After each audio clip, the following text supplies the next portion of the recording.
ஒரு திரைப்பட வெற்றிக்காக நூற்றுக்கணக்கான கலைஞர்கள் மற்றும் தொழில்நுட்ப நிபுணர்கள் அதற்காக தங்களுடைய உழைப்பையும் அர்ப்பணிப்பையும் வெளிப்படுத்துகிறார்கள். அப்படிப்பட்ட ஆளுமைகளை காட்சிப்படுத்தக்கூடிய நிகழ்ச்சி தான் இது. மக்கள் வணக்கம். இது திரைக்கு பின்னால்.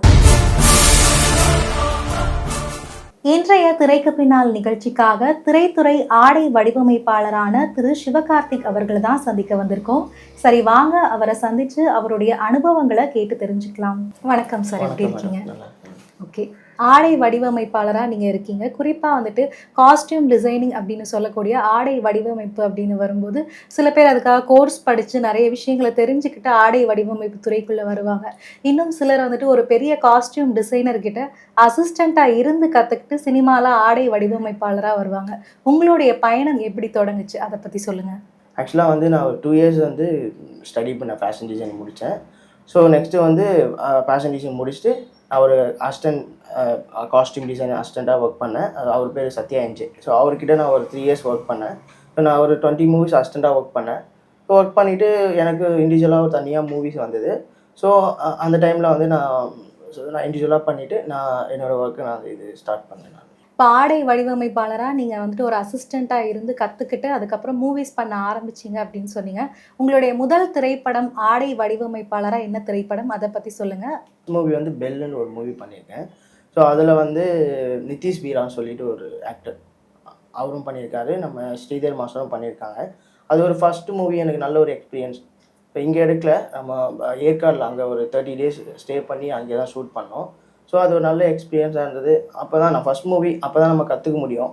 ஸோ அப்போ நான் பண்ணும்போது நல்லா பண்ணேன். டேரக்டரும் லாஸ்ட் டைம் வந்து ஷெடியூல் முடியும் போது நல்லா பண்ணீங்க சார் தம்பி, நீங்கள் ஃபஸ்ட் மூவி மாதிரி பண்ணல, நல்லா பெஸ்ட்டாக பண்ணீங்க, ரொம்ப நன்றி அப்படின்னு சொல்லி இது பண்ணாங்க. இப்போ ஒரு ஆடை வடிவமைப்பு அப்படின்னு வரும்போது குறிப்பாக வந்துட்டு வரைகிறதுல ஸ்டார்ட் பண்ணுவாங்க. அதுக்கப்புறம் ஃபேப்ரிக் தேர்வு செய்கிறது இப்படின்னு எவ்வளோ படிநிலைகளை தாண்டி ஒரு காஸ்டியூம் அப்படிங்கிறது உருவாகுது, அதை பற்றி சொல்லுங்கள். ஃபஸ்ட்டு வந்து மோஸ்ட்லி வந்து ஃபஸ்ட்டு நம்ம ஸ்கெட்ச் பண்ணணும். ஸ்கெட்ச் பண்ணி நம்ம டேரக்டர்கிட்ட ஓகே இந்த மாதிரி டேரக்டர் வந்து ஒரு ஐடியா சொல்லுவாங்க, ஒரு ஹீரோக்கு இந்த மாதிரி காஸ்டியூம் பண்ணோம். ஸோ ஃபேப்ரிக்கும் நம்ம தான் செலக்ட் பண்ணோம். சரி, நம்ம வந்து டிசைன் வந்து ஒரு 10 to 20 டிசைன் நம்ம டேரக்டர்கிட்ட காமிக்கணும். ஸோ அவங்க வந்து என்ன டிசைன் வந்து ஓகே பண்ணுறாங்களோ நம்ம ஸ்கெட்ச் பண்ணி அவங்களுக்கு காமிச்சிட்டு ப்ரொடியூசரும் காமிக்கணும். அவங்க எது ஓகேனா நம்ம அதுக்கேற்ற மாதிரி வந்து காஸ்டியூம் சரி ஸ்கெட்சஸும் சரி அவங்க ஓகே பண்ணால் தான் நம்மளால் அது இது பண்ண முடியும். ஓகே, இப்போ நீங்கள் அந்த ஸ்கெட்செல்லாம் காமிச்சிட்டிங்க, அதுக்கப்புறம் ஃபேப்ரிக்கையும் தேர்வு செஞ்சுட்டிங்க, அந்த தைக்கிற விஷயங்கள், அதுக்கப்புறம் அந்த துணி எங்கெல்லாம் போய் வாங்குவீங்க ஃபேப்ரிக் அப்படின்னு சொல்லும்போது அதை பற்றி எல்லாம் சொல்லுங்கள். இப்போ வந்து நம்ம வந்து இப்போ டான்ஸ்க்குலாம் ஒரே மாதிரி சேம் காஸ்டியூம்னா நம்ம ஸ்டிச் பண்ணுற மாதிரி இருக்கும். ஸோ இப்போ நார்மல் வந்து ஆஃபீஸ் வேர் அந்த மாதிரிலாம் நம்ம போய் நார்மல் ஷாப்லேயே பர்ச்சேஸ் பண்ணி அவங்களுக்கு ஏற்ற மெஷர்மெண்ட்டில் நம்ம பர்ச்சேஸ் பண்ணி அந்த மாதிரி நம்ம பண்ணி கொடுக்கலாம். ஓகே, நீங்கள் ஒரு படம் அப்படிங்கிறது தொடங்கும் போது அந்த ஸ்கிரிப்டை ஃபுல்லாக வாங்கி கேட்டுட்டு அதுக்கப்புறம் ஆடை வடிவமைப்பை தொடங்குவீங்களா, இல்லாட்டி என்ன? இல்லை, ஃபஸ்ட்டு நம்ம ஸ்கிரிப்ட்டு தான் நம்ம டேரக்டர் சொல்லுவாங்க. ஸ்கிரிப்ட்டு வந்து சொல்லிவிட்டு இந்த மெயின் ஆர்டிஸ்ட்க்கு இந்த காஸ்டியூம்ஸ் வேணும், ஹீரோவுக்கு இந்த காஸ்டியூம் வேணும், ஹீரோனிக்கு இந்த மாதிரி வேணும், இந்த சைடு ஆக்டருக்கு இவ்வளோ வேணும். ஏன்னா மஸ்ட் வந்து நமக்கு வந்து ஸ்டோரி வந்து நமக்கு ஃபஸ்ட்டு நம்ம டேரக்டர் சொல்லிடுவார். இந்த ஸ்டோரியை படிங்க, இந்த ஸ்டோரிக்கு ஏற்ற மாதிரி என்ன காஸ்டியூம் உங்களோட ஐடியா சொல்லுங்கள், இந்த இந்த இந்த இந்த ஸ்டோரிக்கு இந்த மாதிரி காஸ்டியூம் பண்ணால் எப்படி இருக்கும், நீங்கள் ஒரு ஐடியா கொடுங்க சொல்லி டேரக்டர் கண்டிப்பாக மஸ்ட் வந்து ஸ்டோரி வந்து நம்ம பண்ணோம் கண்டிப்பாக. குறிப்பாக வந்துட்டு ஆடை வடிவமைப்பு அப்படின்னு வரும்போது ஒரு ஊர்கள்லையுமே ஒரு வட்டார வழக்கு அப்படிங்கிறது இருக்கும். அதே மாதிரி ஒரு ஊர்கள்லையுமே ஆடைகளில் சில மாறுபாடுகள் அப்படிங்கிறது இருக்கும். ஒரு சில படங்களுக்கு நீங்கள் ஆடை வடிவமைப்பு பண்ணும்போது அந்த ஊர்களுக்கே போய் எப்படியெல்லாம் அவங்க ஆடை அணிஞ்சிருக்காங்க அந்த மாதிரிலாம் பார்த்து நீங்கள் காஸ்டியூம் டிசைன் பண்ணுவீங்களா, அதை பற்றி சொல்லுங்கள். இல்லை, ஆக்சுவலாக வந்து இப்போ நம்ம எந்த ஊருக்கு போகிறோமோ அந்த ஊரில் என்னென்ன காஸ்டியூம்ஸ் போடுறாங்க, அவங்க என்ன மோஸ்ட்லி என்னென்ன பண்ணி இது பண்ணுறாங்கன்னு சொல்லி நம்ம ரெஃபரன்ஸ் எடுப்போம். ஸோ மஸ்ட்டு நம்ம ரெஃபரன்ஸ் எடுத்துகிட்டு எல்லாம் கன்ஃபார்ம் பண்ணி தான் நம்ம போய் இது பண்ண முடியும். இப்போ ஒரு ஊருக்கு இப்போ நம்ம சென்னையிலேருந்து நம்ம ஊட்டிக்கு போனால் ஊட்டியில் என்னென்ன காஸ்டியூம்ஸ் போடுறாங்க அந்த காஸ்டியூம்ஸ் ரெஃபரன்ஸ் எடுத்து நம்ம அங்கேயே போயிட்டு நம்ம இது பண்ணிக்கலாம். இப்போ நீங்கள் சொல்லியிருந்தீங்க பெல் திரைப்படத்துக்காக ஏற்காடுக்கு போய் ஷூட்டிங் நடந்துச்சு அப்படின்னு சொன்னீங்க. அப்போ அந்த ஊர் சார்ந்த உடைகளை நீங்கள் தேர்ந்தெடுத்து அதை நீங்கள் ஆடை வடிவமைப்பு செஞ்சீங்களா, இல்லாட்டி கடைகள்லேருந்து வாங்கினீங்களா? இல்லை, ஆக்சுவலாக வந்து அந்த ஊரில் என்னென்ன காஸ்டியூம்ஸ் போடுறாங்கன்னு சொல்லி நம்ம இங்கேயே பர்ச்சேஸ் பண்ணி போயிட்டோம். ஏன்னா அங்கே அந்த டைமில் நம்ம போய் பண்ண முடியாது. பிஃபோராக வந்து எல்லாமே அரேஞ்ச் பண்ணிவிட்டு நம்ம அங்கே போய் பண்ண முடியாது, ஷூட் கரெக்டாக போகும். இல்லை அந்த டைமில் போய் நம்ம பர்ச்சேசிங் பண்ண முடியாது. அங்கே என்ன காஸ்டியூம்ஸ் போடுறாங்க ரெஃபரன்ஸ் எடுத்துகிட்டு ஸோ அதுக்கேற்ற மாதிரி நம்ம பர்ச்சேஸ் பண்ணிவிட்டு அங்கே அதுக்கேற்ற மாதிரி தான் பண்ண முடியும். இப்போ குறைந்த பட்ஜெட் படம் அப்படின்னு வரும்போது, அதுக்கு ஆடை வடிவமைப்பு பண்ணும்போது, அதில ஒரு சில சவால்கள் இருக்கும். அதாவது இந்த பட்ஜெட்குள்ளேயே நம்ம ஆடை வடிவமைப்ப முடிச்சாகணுங்கிற ஒரு சவால் இருக்கும். இந்த சவால நீங்க எப்படி ஒரு கரெக்ட்டா எடுத்துட்டு போய், ஒரு ஃபைனல் அவுட்புட்ட ரொம்பவுமே கரெக்ட்டா குடுப்பீங்க? கண்டிப்பா நல்ல கேள்வி. ஆக்சுவலா வந்து காஸ்டியூம் பட்ஜெட்ன்னு ஒண்ணு இது பண்ணிப்பாங்க. இந்த பட்ஜெட்ல இப்போ 1,00,000னா 1,00,000க்குள்ள அந்த அந்த மொத்த க்ரூவுக்கும் நம்ம காஸ்டியூம் இது பண்ணிக்கணும். ஸோ அதுக்கேத்த மாரி பெஸ்ட்டா வந்து நம்ம குவாலிட்டியா நமக்கு பார்க்கறதுக்கு நல்லா இருக்கணும். அந்த பட்ஜெட்லயும் நம்ம கண்டிப்பா வந்து அது நெறைய பெரிய டாஸ்க் தான் அது. அதுக்கேத்த மாரி நம்ம கேமரா பெரிய பிக் கேமராலாம் அது பண்றாங்க. ஸோ அதனால அந்த காஸ்டியூம் வந்து கொஞ்சம் நல்லா இருக்கணும். அது இல்லாம கரெக்ட்டா இருக்கணும். ஸோ அது அது கண்டிப்பா அது இப்போ சமகால திரைப்படங்களுக்காக நம்ம ஆடை வடிவமைப்பு பண்றது கொஞ்சம் சுலபமான ஒரு விஷயம். ஆனா, அதே நேரத்தில வரலாற்று திரைப்படங்களுக்கெல்லாம் நம்ம ஆடை வடிவமைப்பு பண்ணும்போது, அது ரொம்ப ஒரு சவாலான ஒரு விஷயமாவே இருக்கு. அதுக்காக நீங்க எப்படி ஆய்வு செய்வீங்க? ரிசர்ச் எப்படியெல்லாம் பண்ணுவீங்க? ஒரு வரலாற்று கால திரைப்படத்துக்கு ஆடை வடிவமைப்பு பண்ணும்போது, அதே நேரத்தில இந்த கேரக்டருக்கு இந்த காஸ்டியூம் தான் அப்படின்னு எப்படி ஃபிக்ஸ் பண்ணுவீங்க? கண்டிப்பா. ஆக்சுவலா வந்து புக்ஸ் நெறைய அதில நம்ம புக்ஸ் படிக்கும்போதே ஹிஸ்டாரிக் மூவி புக்ஸ்லாம் வந்து இருக்கு, நெறைய இருக்கு. அதில வந்து மென்ஷன் ஆயிருக்கும். இந்த காஸ்டியூம்லாம் அந்த காலத்தில இந்த மாரிலாம் யூஸ் பண்ணியிருக்காங்கன்னு சொல்லிட்டு, மேபி நம்ம வந்து இப்ப கொஞ்சம் இப்ப பொன்னியின் செல்வன் வந்து அதில கொஞ்சம் ரெஃபரன்ஸ் எடுப்போம். நம்ம ஆல்ரெடி மூவிஸ்லாம் ஓல்டு மூவிஸ்லாம் பார்த்து நம்ம ரெஃபரன்ஸ் எடுத்து தான் நம்ம பண்ண முடியும். அது ரொம்ப பெரிய ப்ராசஸ் அது. அது ஸ்டடி பண்ணணும். நெறைய ஸ்டடி பண்ணணும். ஆ அதுக்கேத்த மாரி காஸ்டியூம்ஸும் வந்து நம்ம வந்து எல்லாமே வந்து சேம் ரெகுலரா காஸ்டியூம் யூஸ் பண்ண மாட்டோம். நம்ம வந்து அது டல்லா காமிக்கிறது டை பண்ணணும். நெறைய ஒர்க் இருக்கு அதுல. ஸோ அது பெரிய ஒர்க். அந்த மாரி புக்ஸ்லாம் படிக்கணும். படிச்சு அதில மென்ஷன் ஆயிருக்கும். இந்த மாரி காஸ்டியூம்ஸ்லாம் அந்த காலத்துல யூஸ் பண்ணியிருக்காங்க. அப்படின்னு சொல்லி அதிலேயே இது நம்ம நெறைய ரீசர்ச் பண்ணோம் அதுல நம்ம. இப்ப நீங்க சொல்லியிருந்தீங்க, ஒரு ஒரு ட்ரெஸ்ஸுக்குமே நம்ம ஃபேப்ரிக் தேர்வு செஞ்சாலுமே, அதுக்காக டை போடுறது, சாயம் போடுறது, இந்த மாரி நெறைய விஷயங்கள் பண்ணணும் அப்படின்னு சொன்னீங்க. இந்த மாரி என்னென்ன ப்ராசஸ் எல்லாம் இதுக்குள்ள வரும் ஆக்சுவலா? ஆக்சுவலா வந்து நம்ம கேமரால எந்த காஸ்டியூமும் வந்து நியூ காஸ்டியூமா காட்டக்கூடாது. கொஞ்சம் ஓல்டா தான் காட்டணும். ஸோ அதுக்கோசரம் நம்ம வந்து எக்ஸாம்பிள் இந்த டீ தூள் இருக்கு பார்த்தீங்களா? டீ தூள், ப்ரூ அந்த மாரிலாம் ஸ்பாட்ல போயிட்டு நம்ம டல் பண்ணி ஏன்னா எந்த காஸ்டியூமும் வந்து புதுசா அதுக்கு தெரியக்கூடாது. ஸோ நமக்கு ஓல்டா டைரக்டரோட சஜஷன் சொல்லுவாங்க. எந்த காஸ்டியூமும் வந்து நியூவா தெரியக்கூடாது. நம்ம கொஞ்சம் டல் பண்ணி ப்ராசஸ்லாம் இருக்கு. அது நம்ம டல் பண்ணி தான் எல்லாமே பண்ணுவோம். இப்ப ஆடை வடிவமைப்பு அப்படின்னு வரும்போது, முக்கியமான ஒரு விஷயம் என்னன்னா, அந்த ஃபிட்டிங் தான். யாஹ்! இந்த ஃபிட்டிங் சரியில்ல அப்படிங்கிற ஒரு விஷயம் தான் எல்லார்கிட்டயுமே இருக்கிற ஒரு சின்ன ஒரு மிஸ்டேக் அப்படின்னு சொல்லலாம். அப்படி இருக்கும்போது, ஷூட்டிங் ஸ்பாட்ல ஃபிட்டிங் சரியில்ல அப்படிங்கிறப்போ, அத நீங்க உடனே என்ன பண்ணி மாத்துவீங்க? இல்ல. அதுக்கு தான் நம்ம காஸ்டியூம் டிசைனர் இருக்கோம். பிளஸ் வந்து டைலர்ஸ் இருப்பாங்க. காஸ்டியூமர் இருப்பாங்க. வித் மிஷினோட இருப்போம். சப்போஸ் நமக்கு ஏதாவது ஃபைட் சீன் வரும்போது ஏதாவது கிழிஞ்சிருச்சு எதானா, அந்த உடனே நம்ம அந்த டைம்ல மிஷின் இருக்கும். அந்த டைம்ல வந்து நம்ம ஸ்டிச் பண்ணி நமக்கு ஃபிட்டிங்லேருந்து நம்ம ரெகுலரா நம்ம பண்ணிக்கலாம். இது பண்ணிக்கலாம். ஓகே. நீங்க ஒரு காஸ்டியூம் டிசைனரா உங்களுக்கு கீழ எவ்வளோ பேர் வேல பார்ப்பாங்க? நீங்க என்ன மாரியான விஷயங்கள்லாம் சொல்லி அவங்க கிட்ட டைரக்ட் பண்ணுவீங்க? இந்த உடை இப்படி இருக்கணும். என்ன மாரியெல்லாம் நீங்க சொல்லுவீங்க அவங்க கிட்ட? ஆக்சுவலா வந்து பிஃபோரா வந்து எனக்கு இப்ப நாளைக்கு என்ன சீன் எடுக்குறாங்களோ, அசிஸ்டன்ட் டைரக்டர் ஒரு காஸ்டியூம் ஃபாலோ பண்ணுவாங்க. அவங்க வந்து கன்டினியூட்டி எல்லாமே அவங்க தான் ஃபாலோ பண்ணுவாங்க. அவங்க வந்து பிஃபோரா சொல்லிருவாங்க. நாளைக்கு இந்த சீன் எடுக்கிறோம். இதுக்கேத்த காஸ்டியூம் நம்ம ஆல்ரெடி பர்ச்சேஸ் பண்ணி வச்சிருப்போம். அந்த காஸ்டியூம எடுத்து வச்சு அரேஞ்ச் பண்ணோம். அரேஞ்ச் பண்ணி, அயர்ன் பண்ணி எல்லாமே என் கீழ வந்து ஒரு 3 மெம்பர்ஸ் வந்து வொர்க் பண்ணுவாங்க காஸ்டியூமர். அவங்க வந்து அயர்ன் பண்றதுலேருந்து, போய் ஹீரோக்கு காஸ்டியூம் குடுக்கறதுலேருந்து, ஷூ போடுறதுலேருந்து அது அவங்க பார்த்துப்பாங்க. நம்மளோட வொர்க் என்னன்னா, நமக்கு இந்த காஸ்டியூம் குடுக்கணும். இந்த ஹீரோக்கு இந்த காஸ்டியூம் குடுக்கணும். இந்த ஹீரோயினுக்கு இந்த காஸ்டியூம் குடுக்கணும். நம்ம டிசைட் பண்றது தான். ஸோ வந்து நம்ம ஆல்ரெடி லிஸ்ட் வந்து குடுத்துருவாங்க. இந்த நாளைக்கு இந்த சீன் எடுக்கிறோம். இதுக்கேத்த காஸ்டியூம் நீங்க அரேஞ்ச் பண்ணி வச்சுக்கங்க அப்படின்னு சொல்லி. ஓகே. உங்களுடைய 2வது திரைப்படம் ஒரு ஆடை வடிவமைப்பாளரா என்ன திரைப்படம் கிடைச்சுச்சு? அத என் பத்தி செகண்ட் சொல்லுங்க. மூவி வந்து நந்திவர்மன் சொல்லிட்டு. ஓகே. அந்த படத்த பத்தி, அந்த படத்துல நீங்க பணியாற்றிய அனுபவம் பற்றி சொல்லுங்க. கண்டிப்பா. அது ஒரு பெரிய ஸ்டோரி தான். அது வந்து ஒரு 3 ஷெட்யூல் நாங்க ஒர்க் பண்ணோம். ஸோ வந்து ஃபுல் அண்ட் ஃபுல் அது வந்து அ செங்கல்பட்டுன்ற ஒரு ஊர். அங்க தான் நாங்க வந்து ஷூட் பண்ணோம். ஃபுல் அண்ட் ஃபுல் அங்க வெயில் வெயில் அது ஃபுல் அண்ட் வந்து ஹிஸ்டாலிச் மூவி மாரி தான் அது. இந்த தொழில்நுட்பம் அந்த அந்த சம்மந்தமான மூவி தான் அது. ஆனா கொஞ்சம் டாஸ்க்கா தான் இருந்தது. அது ஃபுல் அண்ட் வெயிலு அது எதுவும் நம்ம ரொம்ப ரொம்ப கஷ்டப்பட்டு அந்த மூவி நாங்க பண்ணி ஒர்க் பண்ணோம். ஓகே. இப்போ திரைப்படத்துல பணியாற்றணும் அப்படிங்கிறது எல்லாரோடைய ஒரு ஆசையாவும், கனவாவும் இருக்கு. அப்படி இருக்கும்போது, உங்களுக்கு இந்த திரைப்பட வாய்ப்பு, அதுவும் காஸ்டியூம் டிசைனரா கிடைக்கும்போது, உங்களுடைய பேரண்ட்ஸ் என்ன சொன்னாங்க? அவங்களுடைய சப்போர்ட் எப்படி இருந்துச்சு? அத பத்தி சொல்லுங்க. பேரண்ட்ஸ் தான் மெயின். அவங்க வந்து நான் சொன்னதுக்கு எதுவுமே சொல்லல. வேற யாராவது பேரண்ட்ஸ்னா, "எதுக்கு அதெல்லாம் போறப்பா?" அப்படி இப்படி சொல்லுவாங்க. "சினிமாலாம் வேண்டாம்ப்பா எதுக்குன்ட்டு." எங்க பேரண்ட்ஸ் எங்க அம்மா, அப்பா தான் வந்து ஃபஸ்ட்டு வந்து எனக்கு சொன்னேன், நீ போய் பண்ணு, உனக்கு ஓகேனா நீ போய் பண்ணிக்கோ, ஒன்றும் ப்ராப்ளம் இல்லை, நல்லபடியாக பண்ணு, இந்த ஒர்க்கு உனக்கு பிடிச்சின்னா போய் பண்ணுப்பா அப்படின்னு சொன்னான். ஃபஸ்ட்டு என் அப்பா அம்மாவுக்கு தான் வந்து நான் தேங்க்ஸ் சொல்லுவேன். இப்போ காஸ்டியூம் டிசைனிங் அப்படின்னு வரும்போது உங்களுக்கு ரொம்பவே பிடிச்ச ஒரு காஸ்டியூம் டிசைனர்னா அவங்க யாரு? அவங்களுடைய எந்த படத்தை பார்த்து நீங்கள் ரொம்ப இன்ஸ்பயர் ஆனீங்க? இல்லை, எனக்கு என் குருநாதர் சத்யா என்ஜே, அவரு தான் வந்து என்னோட குருநாதர். அவர்கிட்ட தான் நான் ஒர்க் பண்ணேன். 3 to 4 இயர்ஸ் நான் அவர்கிட்ட ஒர்க் பண்ணேன். ஸோ அவர் வந்து நிறைய பெரிய பிக் மூவிஸ்லாம் பண்ணிகிட்ருக்காரு. ஸோ நான் எக்ஸாம்பிள் வந்து பைரவா, தெரி, மார்க் ஆண்டனி, ஸோ அந்த மாதிரி படத்தில் தான் அவர் ஒர்க் பண்ணார். எனக்கு அவர் கூட ஒர்க் பண்ணும்போது எனக்கு தெரியும், அண்ணன் நீங்கள் அண்ணன் மாதிரி நான் வரணும், பிக் மூவிஸ்லாம் பண்ணுறாரு. ஸோ அந்த ஒரு மோட்டிவேட்டில் நான். இப்போ நீங்கள் அசிஸ்டன்ட் காஸ்டியூம் டிசைனராக இருக்கும்போது என்ன மாதிரியான அனுபவங்கள்லாம் உங்களுக்கு கிடச்சிச்சு? அதாவது நிறைய விஷயங்கள் நீங்கள் பார்த்துருப்பீங்க. ஒரு படங்களுக்குமே பணியாற்றும் போது எப்படியெல்லாம் உங்களுக்கு இருந்துச்சு? அதை பற்றி சொல்லுங்கள். ஆக்சுவலாக வந்து அசிஸ்டன்ட் தான் மெயின். நம்ம ஒரு சின்ன காஸ்டியூம் வாங்கணும், இப்போ ஒரு ஜுவல்லரி ஸ்லிப்பர் வாங்கணும்னா நமக்கு வந்து அப்போல்லாம் எனக்கு என்னன்னு தெரியாது. ஸோ அவர் வந்து எனக்கு கைட் பண்ணார், இந்த கடையில் இங்கே இருக்கும், இங்கே போனால் இது கிடைக்கும், எனக்கு எல்லாமே அவர் கைட் பண்ணார். இப்போ நம்ம தான் போய் எல்லாமே பர்ச்சேஸ் பண்ணிட்டு வரணும். பர்ச்சேஸ் பண்ணிட்டு நம்ம தான் போய் ட்ரையல் பார்க்கணும் ஹீரோக்கு. டிசைனர் வரமாட்டாங்க, சில டிசைனர் வரமாட்டாங்க.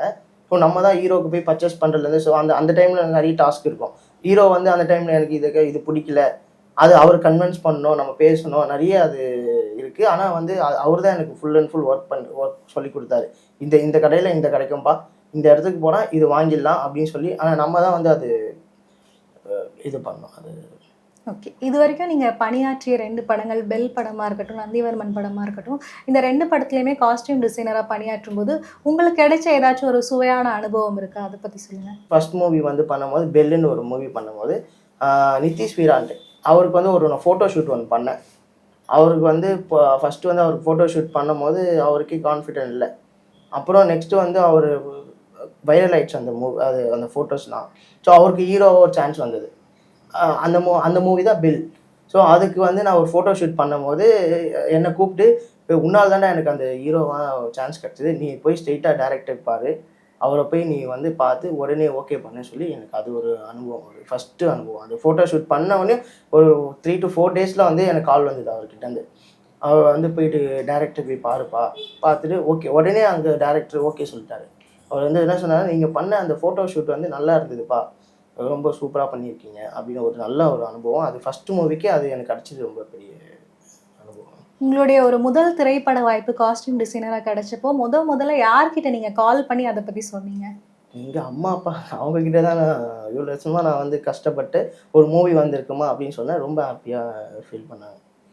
அப்போ ஃபஸ்ட்டு அக்ரிமெண்ட் அப்போ தான் போட்டு எனக்கு இது பண்ணாங்க. எனக்கு ஒரு அமௌண்ட் கொடுத்தாங்க. அதை எடுத்துகிட்டு வந்து அம்மாவில் தான் கொடுத்தேன், அம்மா அப்பா. நீங்கள் காஸ்டியூம் டிசைனராகவும் இருக்கீங்க, அதே நேரத்தில் ஸ்டைலிஸ்டாகவும் இருக்கீங்க. இந்த 2க்குமே என்ன வேறுபாடு? சேம் ஸ்டைலிஷ் தான். நம்ம வந்து காஸ்டியூம்ஸ் ரெடி பண்ணதில்ல, ஸ்டைல் மட்டும் பண்ணால் போதும். ஸோ காஸ்டியூமும் வந்து நம்ம டிசைன் பண்ணி பண்ணணும். ஸோ ரெண்டுமே போத்தும் சேம் தான். அது ஒரு நல்ல ஒரு இது தான், ரெண்டுமே நல்லாயிருக்கு. ஓகே. சினிமாவில் உங்களை மாதிரியே வந்துட்டு காஸ்டியூம் டிசைனராக வரணும் அப்படின்னு நினைக்கக்கூடிய இளைஞர்களுக்கு நீங்கள் என்ன சொல்ல விரும்புகிறீங்க? இப்போ ட்ரெண்டில் வந்து இப்போ இளைஞருக்கு வாய்ப்பே எதுவுமே கிடைக்கிறதில்ல. இப்போ எல்லாருமே வந்து நிறைய பேர் வந்துட்டாங்க டிசைனர்ஸு. ஸோ வந்தாலும் நம்மளோட டேலண்ட்டை நம்மளோட ப்ரூவ் பண்ணணும். நம்ம என்ன பண்ணுறோமோ அதை கரெக்டாக பண்ணணும். யார் பேச்சு இது பண்ணக்கூடாது. நம்ம கரெக்டாக பண்ணால் நம்ம ஃபீல்டில் வந்துட்டோன்னா அதுக்கேற்ற மாதிரி நம்ம பண்ணணும். நம்ம வேறு யார் பேச்சு நம்ம இது பண்ணக்கூடாது. ஒரு காஸ்டியூம் டிசைனராக சினிமா துறையில் சாதிக்கணும் அப்படின்னா என்ன வேணும் அப்படின்னு நீங்கள் நினைக்கிறீங்க? ஆக்சுவலாக வந்து சினிமாவில் வந்து நிறைய இருக்குது, நிறைய பார்ப்பாங்க. ஆனால் வந்து நம்மளோட லைனில் கரெக்டாக பண்ணணும். நம்ம ஒரு லைனில் போனால் அதுக்கு அந்த லைன்லேயே கரெக்டாக போயிட்டுருணும். அதுதான் அது கரெக்ட். நம்ம வேறு எதுவும் நம்ம இது பண்ணக்கூடாது. நமக்கு என்ன தேவையோ அது கரெக்டாக நம்ம உழைச்சா கண்டிப்பாக வந்து கிடைக்கும். இப்போ காஸ்டியூம் டிசைனிங் அப்படின்னு வரும்போது நீங்கள் நந்திவர்மன் படத்துலையும் பெல் படத்துலையும் நீங்கள் பணியாற்றியிருக்கீங்க. இந்த பணியாற்றிய பிறகு வந்துட்டு உங்களுக்கு விமர்சனங்கள், பாராட்டுக்கள் அதெல்லாம் எப்படி வந்துச்சு? பாராட்டுகள் கம்மி தான், விமர்சனம் நிறைய வந்தது. என்ன மாதிரியான விமர்சனங்கள்? ஆக்சுவலாக வந்து எனக்கு யூனியன் ஒன்று இருக்குது, யூனியன் காஸ்டியூம் டிசைனர் யூனியன் இருக்குது. நான் ஃபஸ்ட்டு மூவி பண்ணும்போது என்கிட்ட யூனியன் கார்டு இல்லை. ஸோ நான் பண்ணிகிட்டு இருக்கும் போது வந்து சென்னையிலேருந்து கிளம்பி வந்துட்டாங்க நம்ம ஸ்பாட்டுக்கு வந்து, எப்படி பண்ணலாம், நீங்கள் கார்டு இல்லை, யூனியன் கார்டு இல்லாமல் எப்படி நீங்கள் பண்ண முடியும் அப்படின்னு சொல்லி. ஸோ நெக்ஸ்ட் டேவே வந்து நான் இந்த ஷூட் முடிச்சுட்டு நான் போய் யூனியன் கார்டு எடுத்து அதுக்கப்புறம் நான் ப்ரொஃபஷனலாக கார் எடுத்து தான் நான் இப்போ வரைக்கும் நான் இது ஒர்க் பண்ணிகிட்டு இருக்கேன். நீங்கள் நடிகர் ராமராஜன் அவர்களுக்கு ஃபோட்டோ ஷூட் பண்ணி இந்த காஸ்டியூம் டிசைனிங் பண்ணியிருக்கீங்க. அந்த அனுபவம் எப்படி இருந்துச்சு? அது ஒரு நல்ல ஒரு அனுபவம். அது கண்டிப்பாக சொல்லி ஆகணும். ஸோ அவரை நான் வந்து ஒரு 2 மந்த்தாக அவரை ஃபாலோ பண்ணிகிட்ருக்கேன். அவரை வந்து நான் டெய்லியும் அவர் வீட்டுக்கு போவேன். இந்த மாதிரி காமிப்பேன். சார் இந்த மாதிரிலாம் நான் பண்ணியிருக்கேன், உங்களுக்கும் ஒரு பண்ணலான்ட்டு. அவர் வந்து அது ஒரு இன்ட்ரெஸ்ட்டாகவே எடுக்கல. பண்ணலாம் பண்ணலாம் பண்ணலாம் அப்படின்னு சொல்லி அதை இது பண்ணிட்டாரு.